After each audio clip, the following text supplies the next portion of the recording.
श्री कृष्ण, राधे राधे, श्री हरदास। सबसे पहले तो मेरे बच्चों से जल्दी से परमिशन ली है क्योंकि मेरे को भी जल्दी से बहुत ज़रूरी काम करना है। लेकिन मेरे को याद आया कि अरे आज तो मैंने वीडियो ही नहीं डाला। तो ये आम लेकर आए थे, तो अभी ये आम धुल के रख गए हैं, अभी ये काटे जाएंगे। तो उससे पहले मैंने कहा 2 मिनट रुको, इसमें पानी सूखने दो, तब तुम्हें आम काट के मिलेंगे, तब तक मेरी वीडियो बनवाओ जल्दी से।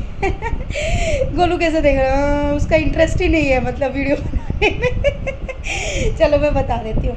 आज की लीला में मैं आप सबके बहुत सारे भक्तों के ऐसे प्रश्न आते हैं कि दीदी हमारी तुलसी माला टूट जाती है, तो क्या मतलब क्या हमसे वो गलती हो गई है, अब तुलसी माला को हम कैसे धारण करें और क्या होगा।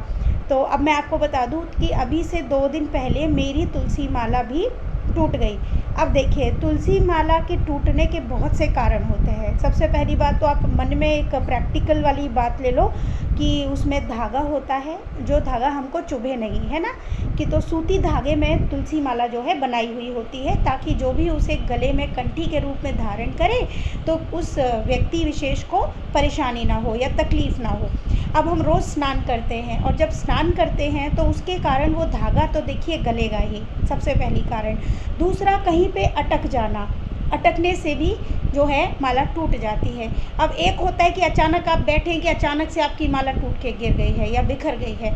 तो मैं सबसे पहले आप सबको ये बता दूं कि तुलसी मैया को धारण करने का सबसे बड़ा कारण ये है कि तुलसी जी को जैसे ही हम अपने अंग से लगाते हैं, वो हमारे शरीर को शुद्ध करती है। ठीक है, तुलसी माला को कोई भी धारण कर सकता है।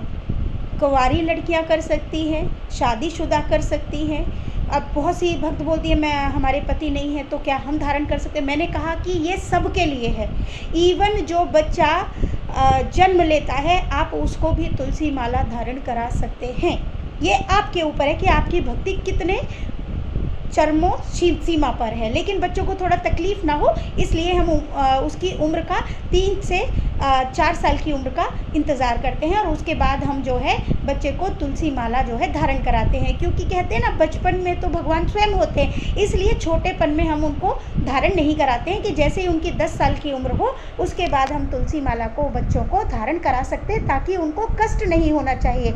क्योंकि प्रभु कभी भी किसी भी तरीके से किसी को भी कष्ट नहीं देना चाहते हैं। आई बात समझ में। तुलसी माला को कोई भी धारण नहीं कर सकता है। उसके लिए पीछे बहुत से लोगों ने पता नहीं कौन सी रूढ़िवादी उनकी विचारधाराएं हैं कि नहीं भाई, कुंवारी लड़कियां तुलसी माला नहीं धारण करती हैं, या विधवाएं जो है तुलसी माला को नहीं धारण कर सकती है, डाइवोर्सी जो है तुलसी माला को धारण नहीं कर सकती हैं। ये सब फालतू की बातें हैं, उन पर आप विचार ना करें। इतना समझ लीजिए कि जिस तुलसी मैया की, जब एक कुंवारी लड़की, एक शादीशुदा, एक विधवा जब तुलसी मैया को जल अर्पण कर सकती है, उनके जो पात्र हैं, उनके जो पत्ते होते हैं तुलसी मैया के, आप सेवन की, यानी खांसी, जुकाम, बुखार या किसी भी गंभीर बीमारी में जब आप उनके पत्तों का सेवन कर सकते हैं, तो आप मुझे बताइए कि आप तुलसी मैया के दानों को, यानी उनके बने हुए पौधे के उस इतने सुंदर पवित्र कंठी माला को क्यों नहीं धारण कर सकते। खा सकते हो, पूज सकते हो, उठा सकते हो, अपमान कर सकते हो, है ना। आप समझो, अब बहुत से लोग तो अपमान भी करते हैं कि नहीं करते। तो आप मुझे बताइए, जब आप ये सारी चीज़ें कर सकते हो, तो क्या आप तुलसी मैया को कोई भी धारण नहीं कर सकता। तुलसी मैया तो इतनी ज़्यादा दयावान है, इतनी करुणामयी है कि वो हमारे शरीर को शुद्ध करती है। और क्यों वो कान्हा जी को इतनी प्रिय है, आप सब भी जानती हैं। आप सबको पता है कि क्यों तुलसी माता के रहने पर ही वो किसी भी भोजन को ग्रहण करते हैं, किसी भी वस्त्र को पहनने के समय भी तुलसी पात्र को दिया जाता है कान्हा जी को, क्योंकि उनको अति प्रिय है तुलसी। ठीक है, इस बात को आप समझ लीजिए। तो तुलसी को कोई भी धारण कर सकता है। ठीक है, इस बात को पूरी तरह समझ लीजिए। और अब बहुत से लोग कहते हैं कि हम तुलसी माला जब पहनते हैं तो दी क्या जो शादीशुदा महिलाएं हैं मतलब फैमिली है उनकी, तो क्या हम जब जाते हैं तो क्या हम उनको धारण कर सकते हैं? क्या हम अशुद्ध नहीं होते हैं? क्या हम ऐसे दिनों में तुलसी माला को उतार दें? जी नहीं, ऐसा कुछ भी करने की ज़रूरत नहीं है। तुलसी स्वयं में वो इतनी पवित्र है कि वो मनुष्य मात्र को इतना पवित्र कर देती है कि आप किसी भी तरीके से जिस भी कार्य में मतलब आप सम्मिलित हैं, आप नहाने के तुरंत बाद आप जैसे ही स्नान करते हैं, वो स्वयं शुद्ध होते हुए आपके शरीर को भी शुद्ध कर देती है। साथ ही साथ आपकी आत्मा पर भी उनका प्रभाव पड़ता है, क्योंकि ये हमारे मन में बैठ जाता है कि हमने तुलसी मैया को धारण किया हुआ है, तो हम कोई भी पाप नहीं करेंगे। ठीक है, ये बात आई। अब मेरी माला टूट गई। अब मेरे मन में भी ये विचार आया, मेरी माला टूट गई, क्या मुझसे कुछ गलती हो गई है? देखिए, सबसे पहली बात तो अगर हमसे कोई गलती हुई है तो सिर्फ तुलसी मैया तो हमको सिखाएंगी। आप समझिए, वो हमको सिखाएंगी कि हम उन गलतियों को सुधारें। लेकिन हमारी तुलसी माला, ये विचार मेरे मन में भी आया, तो मैंने यही प्रश्न अपने लाला से किया कि लाला, मेरी ना माला टूट गई, अब क्या करूं? मेरी तो दीक्षित माला थी, अब कैसे होगा? तो यकीन नहीं मानेंगे कि इस बात को 2 दिन पहले की ये बात है, और आज का जो स्वप्न था उसमें मुझे एक मैया आती है, मतलब बुज़ुर्ग अम्मा है, और वो मुझसे कहती है चल आंवला तोड़ेंगे। तो मैं कहती हूँ मुझसे तो आंवला टूटेगा नहीं, इतना ऊंचा पेड़ है, कैसे चढ़ूँगी मैं? तो तभी वो कहती कि सोना तोड़ देगी। सोना और उसकी एक सखी जो है आंवला के कुछ जो फल है उसको तोड़ रहे हैं। तो वो अम्मा कहती है चल मैं तुझे कुछ मंदिर घुमाती हूँ। जब वो मुझे कुछ मंदिर घुमाने लगती हैं तो मेरा किसी भी मंदिर में मन नहीं लग रहा, और पता नहीं क्यों मैं कह रही हूँ, लेकिन ये सब मंदिर ना वृंदावन जैसे नहीं है अम्मा, मेरा मन नहीं लग रहा। तो मैंने कहा कि मैं आती हूँ, मैं ज़रा स्नान करके आती हूँ। जब मैं स्नान करने जाती हूँ तो मैं वहाँ पर देखती हूँ कि वहाँ पर और लोग भी हैं जो स्नान कर रहे हैं। मैं स्नान नहीं कर पाती हूँ, मतलब कुछ भी समझ लीजिए कि वहाँ पर थोड़ा सा खराब मुझे दिख रहा होता है और मैं स्नान नहीं करती हूँ।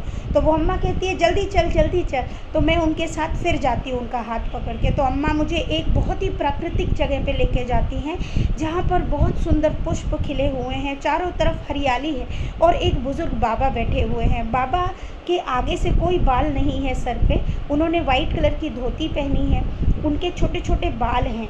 उनका इतना ही स्वरूप मैं देख पा रही हूँ क्योंकि वो दूर से मुझे दिख रहे हैं, और एक कुटिया सी बनी है उसमें वो बैठे हैं, और वो कुटिया भी बहुत अलग सी है, मतलब पता नहीं कौन से ज़माने की वो कुटिया है।